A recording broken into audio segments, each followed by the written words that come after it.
హల్లెలూయా. అటువంటి పరిస్థితుల్లో కూడా యోబు తన స్నేహితులతో మాట్లాడుతూ ఏమంటాడో తెలుసా? నా విమోచకుడు సజీవుడు, నా విమోచకుడు సజీవుడు.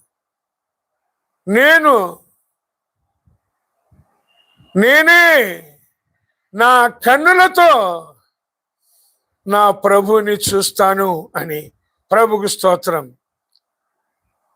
అటువంటి పరిస్థితుల్లో కూడా యోబు ఎలా ఉన్నాడు?